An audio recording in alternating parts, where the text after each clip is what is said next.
Bonjour, bienvenue à cette troisième séance du cours de théorie des sciences de l'information et de la communication. Cette séance porte sur l'histoire des sciences de l'information et de la communication.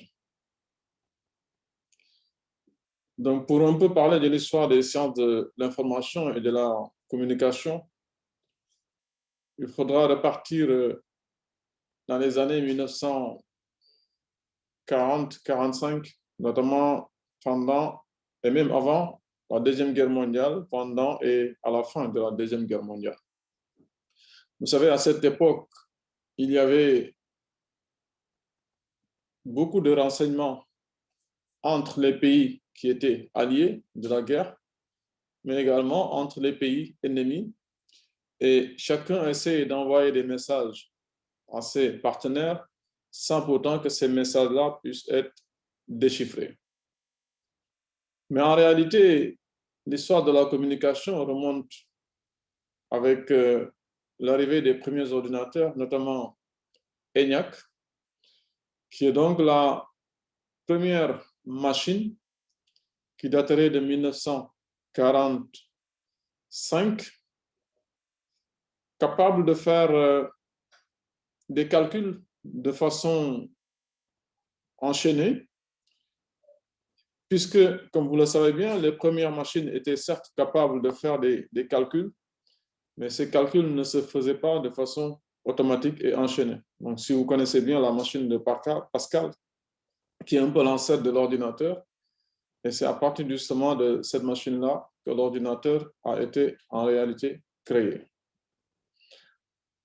Alors, durant cette Deuxième Guerre mondiale, il y avait beaucoup de messages qui étaient envoyés, notamment par les Allemands, à travers le système qu'ils appelaient Enigma, et que ce système reposait un peu sur la cryptographie. Les messages étaient cryptés, c'était du chiffrement, et qui était, selon les Allemands, quelque chose qu'on ne pouvait pas déchiffrer. Mais en réalité, les Français avaient réussi à déchiffrer justement ce système, tout comme Turing, qui est un ingénieur mathématicien et cryptologue britannique, qui est aujourd'hui l'un, en tout cas, des fondateurs scientifiques de l'informatique, a réussi quand même à déchiffrer ou à participer à la cryptographie de ce système Enigma. Donc, ces travaux ont plus tard permis de travailler sur un programme en termes d'intelligence artificielle. Donc, si vous voulez, Turing a été l'un des premiers à avoir justement travaillé sur le concept d'intelligence artificielle. Mais aux origines des sciences de l'information et de la communication, on note surtout les conférences de Marseille. Marseille, en réalité, c'est une fondation qui, de 1942 à 1956, réunissait des spécialistes de diverses disciplines, des mathématiciens, des logiciens, des psychologues, des psychanalystes, mais aussi des neurologues, des anthropologues, des économistes et des physiciens, dans le but de travailler sur une science du fonctionnement de l'esprit. Il s'agissait à l'époque de s'inspirer du cerveau humain pour créer des cerveaux artificiels. Les différents travaux de ce groupe, que l'on appelait le groupe de Marseille, ont produit ce qu'on appelle aujourd'hui la cybernétique, les sciences cognitives et les sciences de l'information et de la communication. La cybernétique, qui vient d'un mot grec qui veut dire gouvernail et qui à l'époque s'intitulait Kubernetike. Vous savez, le gouvernail, c'est ce qui permet un peu de diriger et d'orienter le navire. Et la cybernétique, selon Weiner, son inventeur, peut être qualifiée comme étant une science qui étudie les mécanismes de communication entre des machines, mais également entre l'homme et la machine dans ce qu'il est convenu aujourd'hui d'appeler l'IHM, c'est-à-dire l'interface homme-machine interactive. Les sciences cognitives, quant à elles, constituent une discipline scientifique ayant pour objet la description, l'explication et, le cas échéant, la simulation des mécanismes de la pensée humaine, animale ou artificielle, et plus généralement de tout système complexe de traitement de l'information. Les sciences de l'information, alors, comme également produit de ces travaux du groupe de Massey, constituent ce que nous étudions et que nous essayons un peu de voir dans le détail. Dans sciences de l'information et de la communication, nous avons d'abord, comme vient de le rappeler, une interdiscipline, c'est-à-dire une rencontre de plusieurs disciplines, plus ou moins proches, qui ont donné naissance à ce qu'on appelle aujourd'hui les sciences de l'information et de la communication.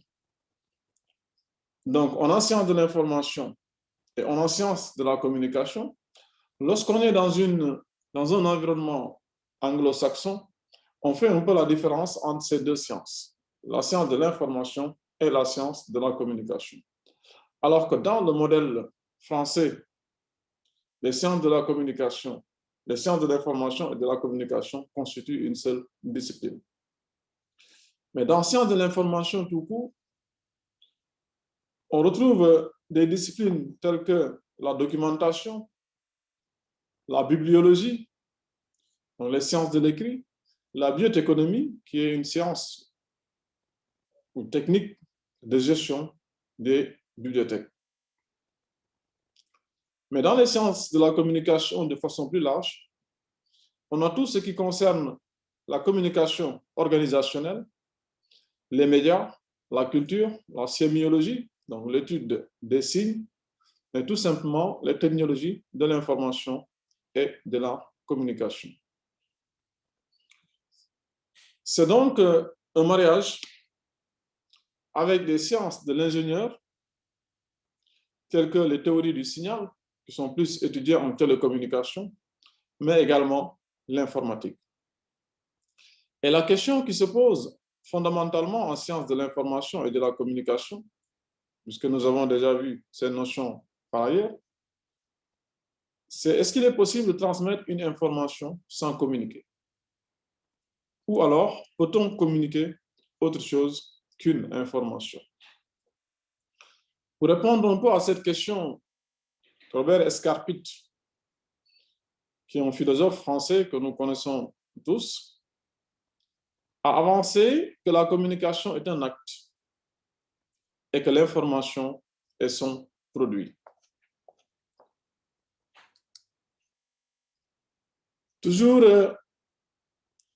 pour poursuivre dans l'histoire des sciences de l'information et de la communication, ce qu'il faut retenir, c'est que les sciences de l'information et de la communication constituent ce qu'on appelle une interdiscipline, mais que c'est une discipline qui est encore fragile parce que le dialogue est bien difficile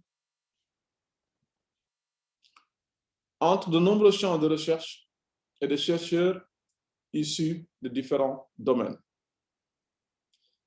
Mais il existe deux approches qu'on peut retenir selon Daché, de 2009. On peut avoir une approche par les objets disciplinaires et qui concerne tout ce qui relève de la communication, des activistes de la communication, une entreprise, un livre, un objet culturel, un dialogue, donc tout ce qui relève de la communication. Mais on peut aussi avoir une approche où les objets sont considérés sur le plan communicationnel. Et dans ce cas de figure, tout ou presque peut être un objet de communication. Un thermomètre communique la chaleur. Une planète peut communiquer. Un être humain peut communiquer. Tout objet vivant ou non stocke, traite, émet et reçoit de l'information. Ça, c'est le point de vue de Michel Serres. Merci de votre attention. Voilà ce qui met fin à cette troisième séquence du cours. Nous vous retrouvons bientôt pour la quatrième séquence.